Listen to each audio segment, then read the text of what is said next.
If you somehow aren't aware, on February 24th, 2022, the Russian Federation invaded Ukraine, leaving a brutal trail of death and destruction all across the country. Now, for all of us non-Ukrainians, it's hard to imagine what such a thing is even like. Going to bed not knowing if you or your loved ones will be alive the next day must carry with it quite the emotional strain. Just imagine the fear, the anger, and the overwhelming feeling of helplessness. Many artists decided to express this frustration in their works, like music and paintings, and because this is the 21st century, video games. This is part of a wider phenomenon referred to by some as Bayraktarshchina, which is a sort of hyper-patriotic media, produced in response to and as a consequence of Ukrainian statehood being threatened. In today's video, I want to take a look at some of these video games specifically, to see what they're like and if they're actually any good. So, let's get started.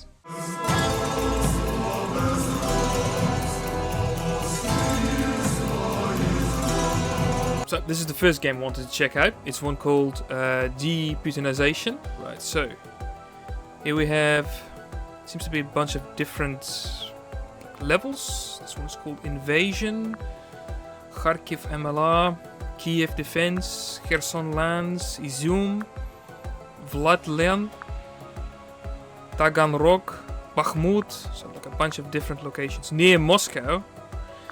That's going to be interesting. So the first one, it seems to be Invasion, and the rest are locked behind some sort of wall. I think we have to complete the first one to be able to play any of the other ones. So let's give it a start right here.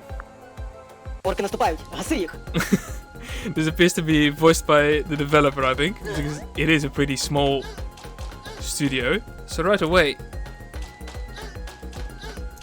I actually quite like the art. It's simple, but it's quite nice.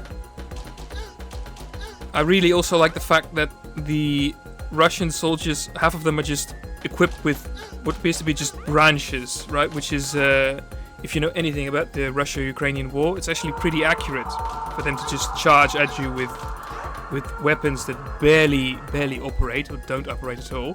You know, what would be really cool would be if there'd be some of those Russian vehicles. One of those Borderlands-looking vehicles that they use. That would be really good if there was something like that. Maybe a boss fight involving one of those. Here we go. So the next one is called Kharkiv MLR. Let's try that one. Oh, there's a little, like a hrat there. Oh, and it just ran away. Oh shit! Right, so this is a real boss fight. There's the beautiful Kharkiv streets in the back. There's a missed opportunity there to put an ATB. Американская торговая банда. That's a missed opportunity. Oh shit. What's this? Oh, I did it. There's a little van there. They took it with them to steal all the microwaves and washing machines, I suppose, to get those back to Russia. Lyocha is watching from the window. Oh shit, it's a fucking... what are those things called? Russian little tank thing. Ah, fuck. I died. I totally missed that. Oh no! And so there's no oh my god. I ate shit right away. So there's no checkpoint there, which actually makes it pretty difficult. Or maybe I just suck. So already, when I'm playing this, I'm thinking like, this is quite fun. And if there would actually be like a upgrade system as well, where I could get like different weapons, like different characters maybe, that would be really good. I also really like the fact that they drew the letter Z on it the wrong way first. And so they had to like rewrite it on there. Oh my god! That's really quite brutal. What the hell? There's bombs falling from the sky as well. I hope there's not like a third phase or something. PTSD is... Oh my god. Oh my god. No! God damn it. God damn. Can I lower... Can I lower the difficulty? Oh shit, I can.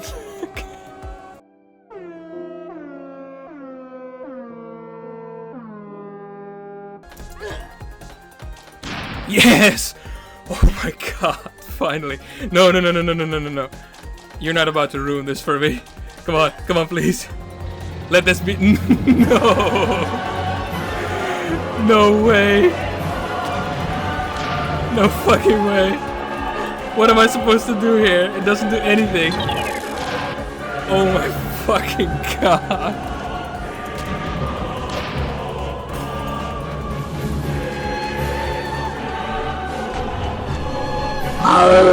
What the fuck? I got him! I got fucked over. That is not on me. That shit was not on me. I'm gonna give it one last good go and then I'm just gonna rage quit.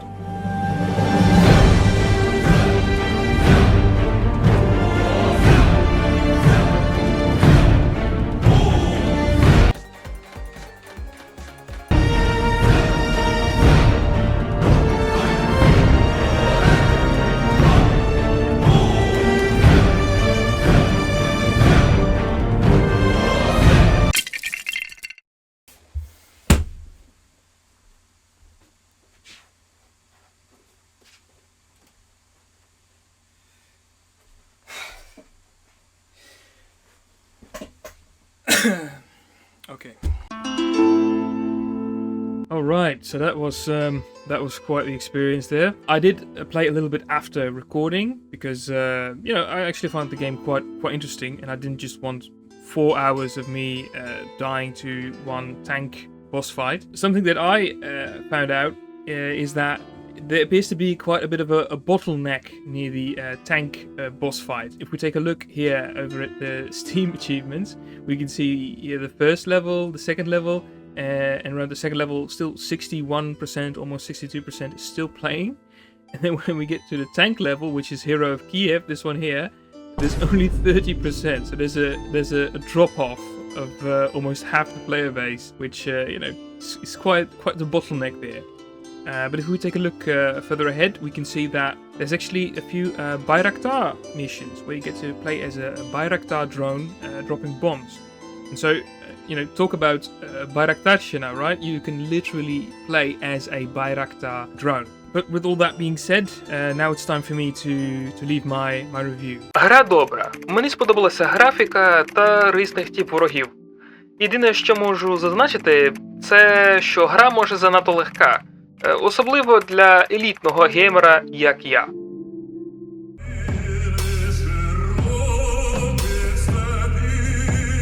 The next game I wanted to check out was Ruslikstan Invades. I actually got a little hype for this one, as it made quite a splash on the Ukrainian internet a while back. And now that I've played it, I can't really say that I enjoyed it that much. First off, you might notice that this is a voiceover that I've made after the fact. There's two reasons for this. One, I left the music on way too high, leading to audio like this. For the developer, perhaps. And two, much of the music is very much copyrighted. During the first cutscene, for example, Stefania from Kalush is blasted. Stefania, mama moja, Stefania. Followed by the orc marching music from Lord of the Rings, which maybe this is just a collab with Howard Shore. The game opens on a laggy Ukrainian city filled with low-res Ukrainian grandmothers. The city is soon overrun with Russian soldiers that you get to slaughter with your gravity gun thingy. Now, for the first couple of minutes, this is actually quite satisfying. You get these big hordes of screeching soldiers that you just get to push tables into and watch them explode into this big gory mess. Simple but satisfying. But after a while, the lack of variety kind of gets to you, and the game becomes sort of boring. It just overall feels pretty rushed and lazy, being filled with what looks like pre-made Unity assets, apart from the Russian soldiers themselves. After a while of slaughter and raunchy humor, the game suddenly makes this very strange tonal shift to something closer to horror. You walk through this dimly lit hallway filled with the screams of children and are later on forced to look at pictures of destroyed Ukrainian cities and dead civilians to progress. This gave me quite the whiplash after all the toilet humor and shitty jokes. And I'm not saying that you can't show or discuss the more serious and sad aspects of the war in media, but it just kind of felt out of place and tone deaf considering the rest of the game. We may get more of the same until we land on a very, very interesting cutscene. Oh, do we get to fight the big man himself?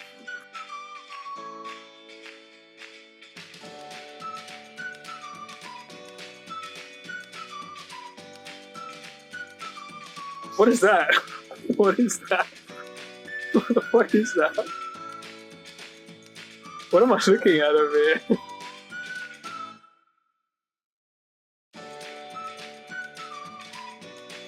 What am I looking at?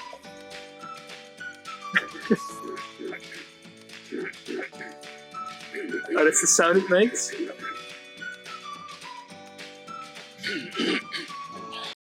And the game of the year is... Rushlikstan invades.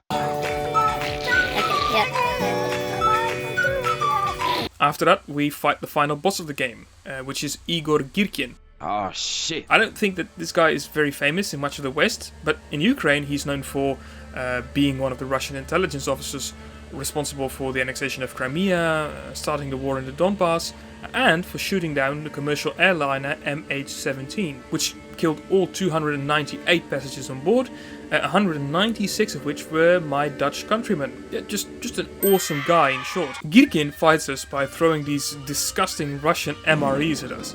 I mean, they're probably filled with this inferior Krasnaya Oktyabr chocolate and sheep. This boss fight is so unremarkable, however, that I didn't even realize it was still going on, like halfway through.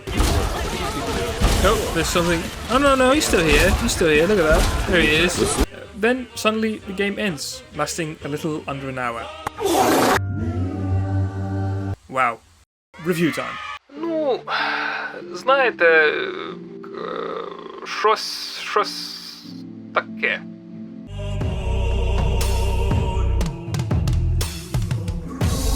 Alright, so this is the final game I wanted to check out for today. It's called Russian Warship, which of course is a little reference there. Я русский военный корабль. Предлагаю сложить оружие. Русский военный корабль, иди нахуй. To show Russia's flagship cruiser, the 43-year-old Moskva, or Moscow, shortly before she sank in the Black Sea on April the 14th. Press and hold to increase power and release to shoot. Ah, and we we throw middle fingers at them. All right. Oh shit! Some destructive middle fingers there. Level complete. Okay, so that wasn't very hard. All right, a new weapon is available. Click to select. What's this? Mighty Fuck. A weapon with a heavier projectile that tells Russian warships where to go in a more convincing way. Alright, let's get that. So there's a bunch of stuff here. Look at that. So a bunch of upgrades.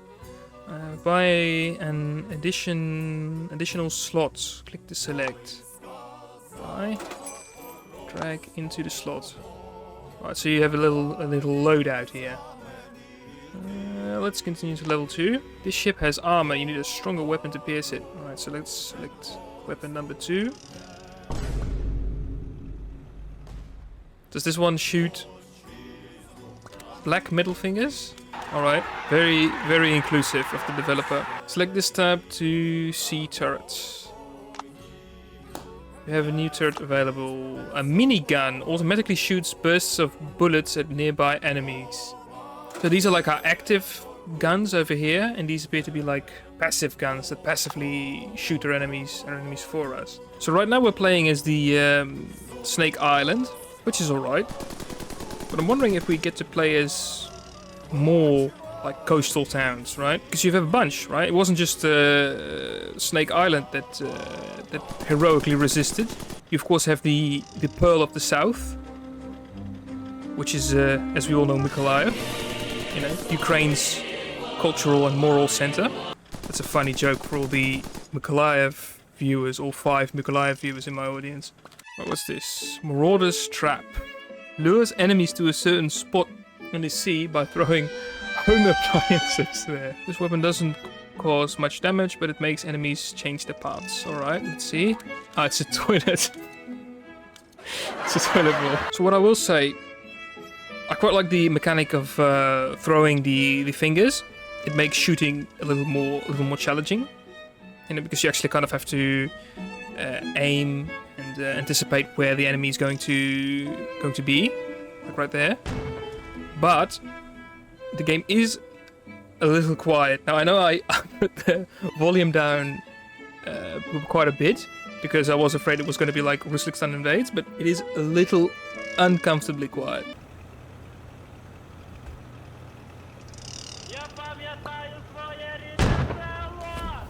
You could have put some, I don't know, Spring in My Step in the background or something. What do we have here? This is a... Dirty bomb. Oh shit, another toilet joke. Not really a bomb, but rather a mine. It charges when it hits the water, and once charged explodes if any enemies are nearby. Just so you Russians know, the Ukrainians are never gonna let go that your boys there stole toilets. Oh shit, it's another big destroyer type. Alright, let's use the toilet thing on them. Let's go. That's just actual shit we're throwing at them. There we go. That's some strong shit. What's this? Another thingy here? Biolaboratory. Produces infected birds that explode when hitting a target. I don't know how effective that would be against metal boats, but let's see. Oh, there's the infected biolab birds. It's flying toward a boat made of metal. And it explodes. Right? The bird exploded? Yeah, the bird explodes. I don't think that's how bioweapons work. They just explode like regular explosives, but hey. So can I spam these mines or no? Yeah, I can. So when I have downtime, I can just spam these mines. Oh, so they do something. do.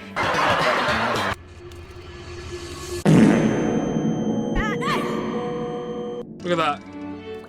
Got him with the poop attack. That's really good. It instantly improves your game. Just add a shit attack into your game and I'll immediately like it. Yes, I am a child. Alright, yes, thank you. That's quite enough poop jokes. Thank you very much. So, Russian warship. I ended up actually quite liking the game. It gets off to a slow start in the beginning. You only really have one gun. It's pretty monotonous. As I said in the video, there's really no audio, so it gets eerily quiet at times. But you soon unlock different weapons, passive weapons, active weapons. Yeah, the game actually gets quite interesting later on. As I understand, there's also different levels, although it takes quite a while to get there. It's quite fun to see that it's not just conventional weapons, it's not just cannons, there's references to biolabs, to the stealing of home appliances, this and that.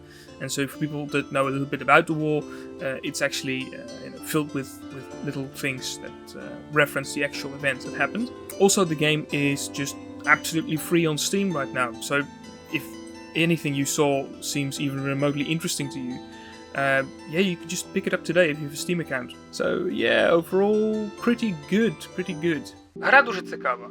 Можна використовувати різні предмети, щоб боротися з ворогами, наприклад, там біолабораторії, але я сам вирішив грати з гівном. Ні, ну типу, я... Почекай, маю на увазі, що я...